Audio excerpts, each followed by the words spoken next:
Hey guys, it's your Earthy sisters Sarah and Lexi. In today's video, we are going to teach you how to make your own dry shampoo. This recipe is super simple. It only calls for 3 ingredients that you probably have at your house. You can even make this recipe easier. You don't need to use all 3 ingredients, but we like this mixture together, so we've kind of stuck with it, but you definitely can make it easier. Yeah, it really depends on your hair type, what color your hair is, how greasy you let it get. For me right now, I showered on, when did I shower? I know I washed my hair on Wednesday, and today is Friday, so Okay. a couple days. I think I wash my hair on Tuesday and it's Friday, so this is usually as long as I go without using a dry shampoo or showering, because I do have pretty greasy hair sometimes. Before we get into the recipe, just really quickly wanted to chat about why we think it's important to make your own dry shampoo.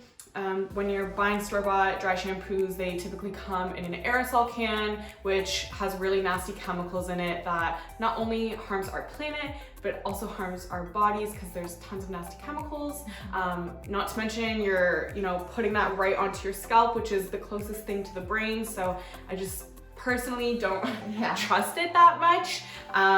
Also, I find that they're really expensive and they don't always work on my hair. So this recipe works perfectly for us. Yeah. It's tried and true. I've been using it for over a year now. It's really simple. It costs literally cents to make. You can buy all the ingredients in bulk, so there's no waste. So for this recipe, it is arrowroot powder, cornstarch, and we use cocoa powder. So with the cocoa powder, this is kind of where you can use more or less. So depending on the color of your hair, if you have really dark hair, then you'd want to use more cocoa powder so you don't have stark white in your roots. But if you have really light hair, then you may want to skip out on the cocoa powder altogether. So you can kind of play around with it and see what works best for you. Something to say is that if you do use cocoa powder, it will make your hair smell like chocolate. I typically don't use the cocoa powder. My roots aren't super light, they're not super dark either, but I find if I rub it in enough, I don't need the cocoa powder. It'll blend. And I'm not a chocolate.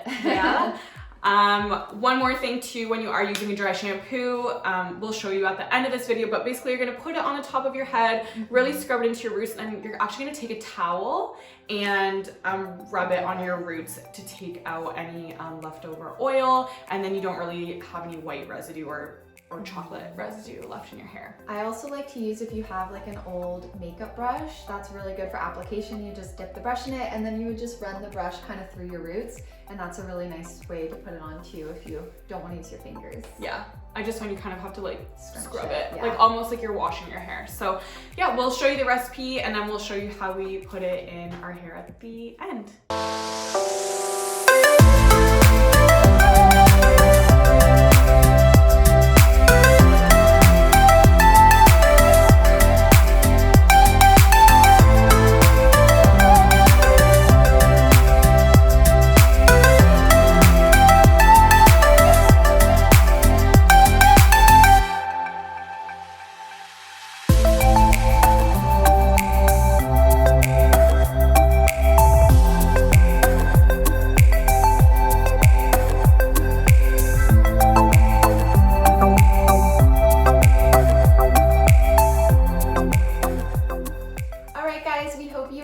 This video and that you'll definitely give this recipe a try.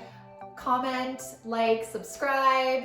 If you have any questions, again, feel free to comment, or you can DM us on our Instagram at earthy.sisters, or send us an email at hello@earthysisters.org. Bye.